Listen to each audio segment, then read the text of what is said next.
did a lot of work along with our partners Accenture and a great ISV partner called Encino around creating those PPP portals for the regional banks, like you said, who had an opportunity to really get these loans for their customers. We also had large banks using it, but we had an explosion of activity around phase one PPP, which, you know, there was a lot of hiccups because people were just not prepared about the nuance and the explosion of demand. And then I think phase two went a lot better. So for us on the fin side, they had already done a lot of process digitalization. That is one of our leading industries. But SBA PPP was a huge opportunity for the banks to really help their constituencies and really kind of create that bridge into the SBA process. So that was a flurry of activity for quite a few weeks. And now, you know, there are other programs coming down the line. The Main Street Lending Program. I mean, there's actually, if you look at like the list of programs where if I, as a small business owner, wanted to try to get funding from the government, there's actually a plethora, all with slightly different rules. So really trying to help our customers explain to their banking customers what it all means. Manufacturing for us, you know, again, there's the whole, how do you digitalize? And if your employees end up being remote, how do you ensure productivity? So there's a little bit of that, but a huge, as you alluded to, Vinnie, a pivot from a lot of manufacturers to focus on ventilators, PPE, creating sanitizers, like, you know, some of the things you mentioned. So we have, for example, a great customer called Tentcraft, not a huge company, but they made tents for events. So, you know, not a lot of events going on, right? Right. So they pivoted very quickly from a supply chain perspective to actually produce tents for their portable medical tents. So for screening, containment, right? Drive-through screenings, then, you know, you have a big opening for the vehicle to come through, and they're a big Salesforce customer, and they did that. We also have other customers who, you know, either they were like some sort of process manufacturing that could convert to, if they were doing like a distillery, if they were more in the liquids, they could go to sanitizer. And then ventilator production has been a really big one. In fact, we saw so much demand for that Salesforce released a specific solution called Salesforce Care for Manufacturing that really was designed to help manufacturers who were pivoting to some sort of product that was essentially a COVID-19 response, that actually gave them the ability to manage the supply chain, figure out partners, right? New ingredients coming in from new partners, and really look at the demand and how to match, you know, the supply and demand. And that's something we released under the Salesforce Care product suite that was really designed to help businesses stabilize. The way we approach projects, as an example, is we'll identify a kind of a process that the chief operating officer or the COO believe that they need to re-engineer, and if they are able to actually re-engineer it, they'll deliver a competitive advantage in the market. And then what we'll do is we'll scope it to be a bite-sized project. And a bite-sized project is basically, 3 months and can be accomplished with a team of 10 people, not 50, not 100. And so examples of that might be reducing the inventory that you're carrying, what we refer to as stochastic inventory optimization. Another one might be improving reliability, as I mentioned, in oil and gas and other industries, or cash management for banks, stock loans, financial crimes, etc. But the project gets done in 3 months, and it gets done in a, not for the entire corporation, but in a division of the corporation, just to demonstrate it. And then from there, it gets scaled out in another, 3 months or so. And so in a 6, maybe 9-month period, you basically put into production at very large scale, something that impacts the company. and then you tackle the next one and the next one, etc. And what these projects are strategic, such that the customer wants to actually do this themselves rather than outsource it. And so what C3AI provides is a platform that they can basically develop applications in 6 months with 10 people, and they can basically tackle, Shell is tackling several hundred AI applications across their portfolio, and Nell is doing over 100. 3M, it's Bank of America. They literally have an appetite of injecting these AI applications in very strategic areas as well as kind of across the board, and they want to do it to deliver the roadmap in 24 to 36 months of tens and hundreds of applications. And so we're seeing this agility, rapid delivery, take the, improve, get the benefits from it, and then reinvest and continue to transform the corporation very rapidly. This doesn't require you to remove or replace any of your existing systems. You're just putting a digital layer on top of it and innovating very rapidly.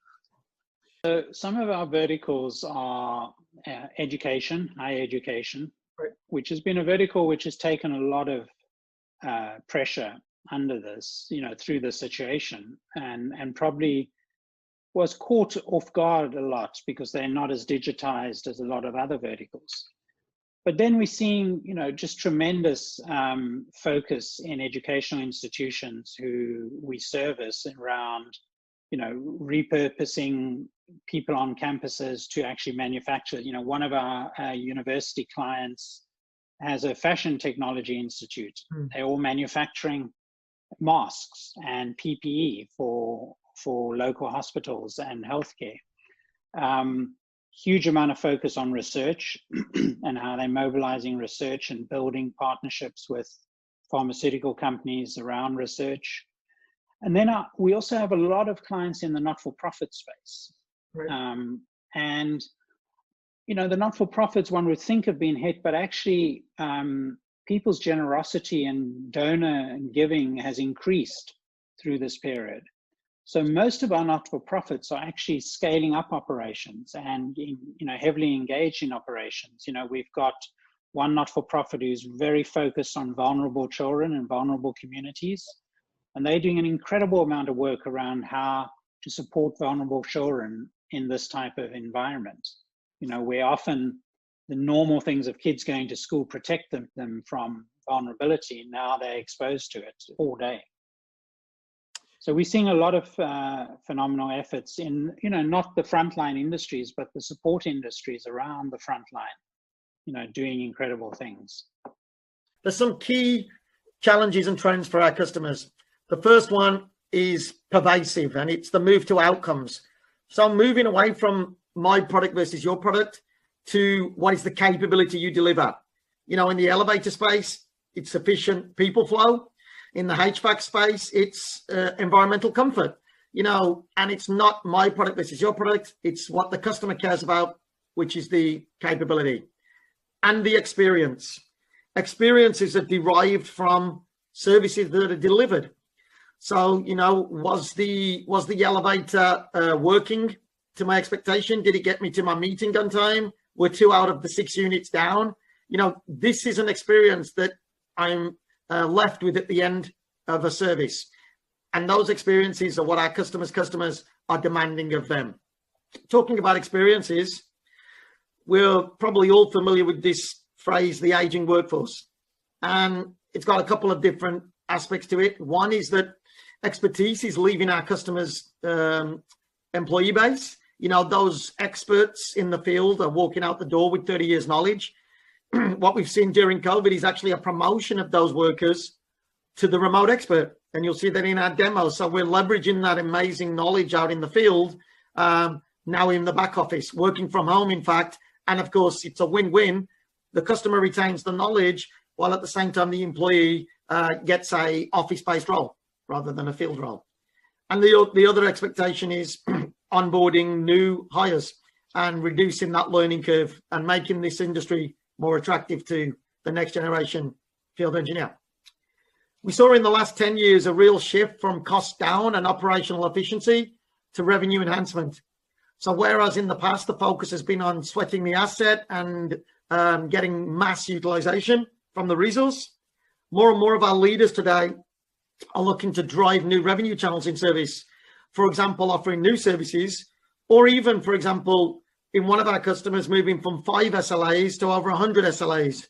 The challenge with that, of course, being you've got to now deliver to that expectation and meet those obligations. Underpinning everything we do at IFS today is this move to the intelligent and autonomous enterprise, and very much automating the simple and augmenting the human.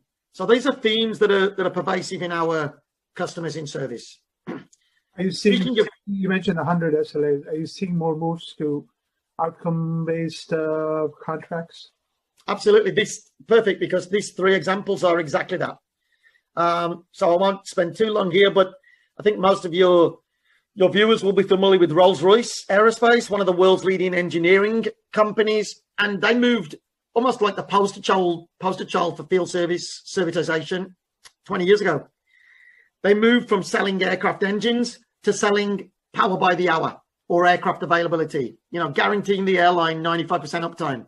If you talk to a typical airline, one of their biggest, if you like, fear factors is aircraft on ground. For every hour of aircraft on ground, they're losing around $100,000.